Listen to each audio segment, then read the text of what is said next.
He recorded some of the most minute transactions, details of who traded how many goats for how many sheep, the day-to-day existence of life in the Hebrew city and villages.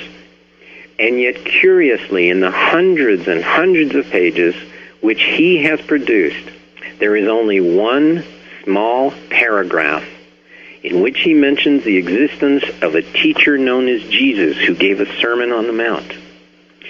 What most scholars have come to a conclusion, and I promise you it does not take a tremendous amount of research or education to be able to know, that as Josephus lists problem after problem, rainstorms, earthquakes, droughts and famines, in a long list of problems encountered during that time, suddenly there is inserted a completely out of context paragraph about Jesus. The consensus of all the researchers and experts is that this paragraph was inserted at a later date. So in other words, the most prolific writer of the time does not mention Jesus at all. Is it possible that there was a vendetta? Was there revenge? Is it possible that he simply would not acknowledge either a dangerous man or someone who he simply didn't agree with? It is possible. But then we can turn to other writings. We can turn to the writings of the Essenes, some of the Hebrews themselves. We can turn to some of the writings of the Romans. And we still do not find evidence of the figure known as Jesus. And most curiously, not even in Roman records is there evidence of a crucifixion. Please do not accept my word for this. Look into these books. Do some research on your own. Take a look at Holy Blood, Holy Grail. For in fact, they have come to the same conclusion, as have many authors. There seems to be a tremendous amount of missing evidence. It simply isn't there. Though we can find archaeological evidence to support some of the passages in the Bible, though we can show that some of the events possibly occurred, but we can show where they did exist, where it happened, we cannot, with any confidence, produce evidence that Jesus existed. In the Dead Sea Scrolls, we can find the teacher of righteousness. We can find evidence that there were, in fact, individuals, possibly Essene, who influenced greatly the time, from the Romans to the Hebrews to all of the individuals of that time. But Jesus appears to be missing. We have been working on research recently about Jesus himself, and something very astonishing surfaced.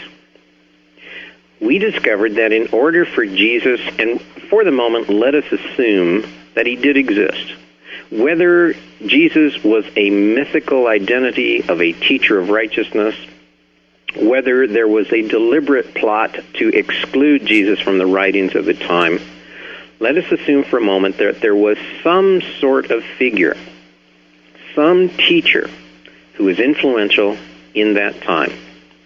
I'm going to use the name Jesus because I believe everybody will recognize the story I am trying to present. If Jesus existed, and if he was to be a rabbi, the customs of that time demanded that Jesus be married. In fact, there are several passages which have led us to this conclusion, that in fact he did get married, that he was, as every rabbi of his time, he was betrothed. There is a passage in the Bible in which his mother Mary berates him because they are both at a wedding. She berates him because the wine has run out, and she asks him, scolds him, demands that he provide more wine. Why is this the case? In the traditions of the time, the individual who provided the wine at a wedding was the groom himself. There is very strong evidence to suggest that Jesus was very likely married to Mary Magdalene, and that in fact the two had children, that they had offspring. There are passages in the Bible that talk about the brothers and sisters of Jesus, and not in some sort of allegorical form, but in fact as if they were his true blood brothers and sisters. In her works, Jesus and the Riddle of the Dead Sea Scrolls, Barbara Thiering, through the Dead Sea Scrolls, shows that the name Mary is in fact not a name, that it is a very ancient title used in the Egyptian and several of the religions of the Middle East. The name Mary meant an individual, a woman, who belonged to one of the Essene sects. If Jesus was a teacher of righteousness, if he, as it appears in the documents shows, was a member of the Essene sect, then it is absolutely consistent with the story of the rabbis and the priestesses of the Essenes that Jesus and Mary actually united in marriage, that there was a union and it resulted in children.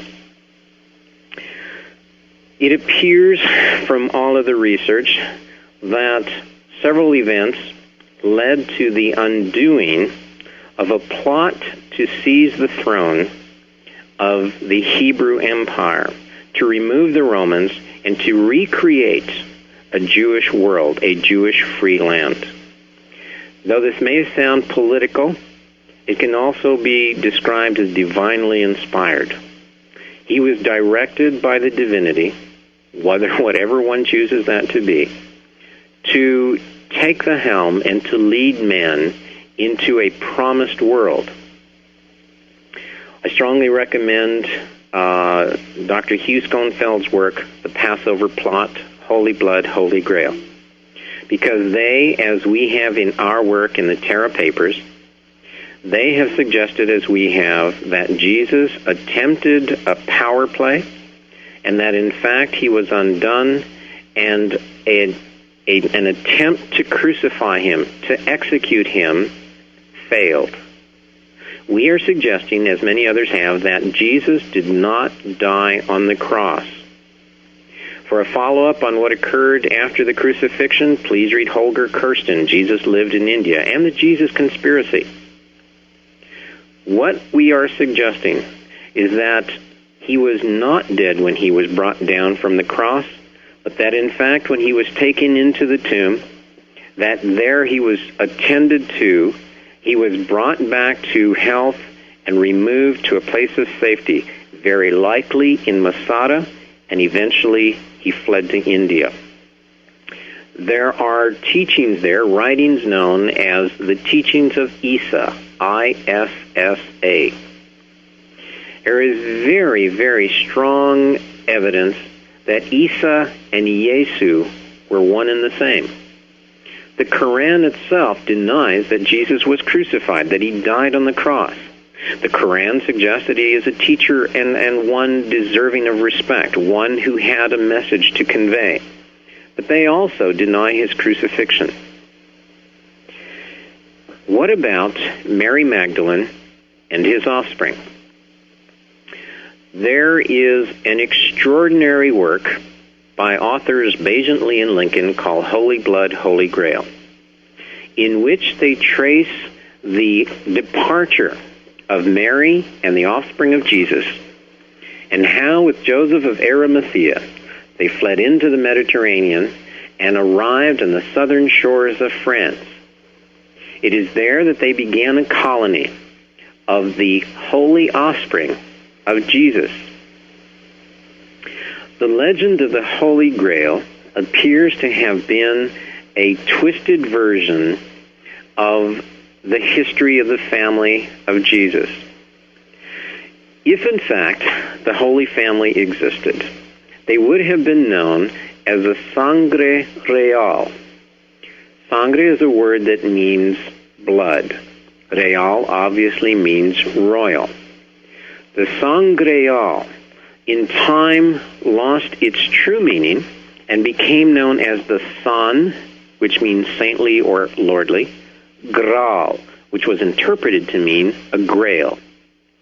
The grail was a cup the holder, the vessel of the holy blood of Jesus. Our research, along with others, suggests that the Grail was simply a symbolic representation of Mary Magdalene, the vessel, the cup of the holy blood of Jesus, and that the divine offspring of Jesus survived in southern France. There are several Jewish colonies. Historical records show that Jewish colonies thrived, that there was a cult of the Black Virgin Mary, that in fact it appears that the offspring of Jesus survived, and that over the next 1,000 years they intermarried with the powerful families of Europe, that in fact they became members of some of the power players whose families exist to this day. In other words, ladies and gentlemen, it is likely that Jesus did not die on the cross. It is likely that he was married and had offspring, and that they survived and fled into southern France, where they have intermingled with the European community.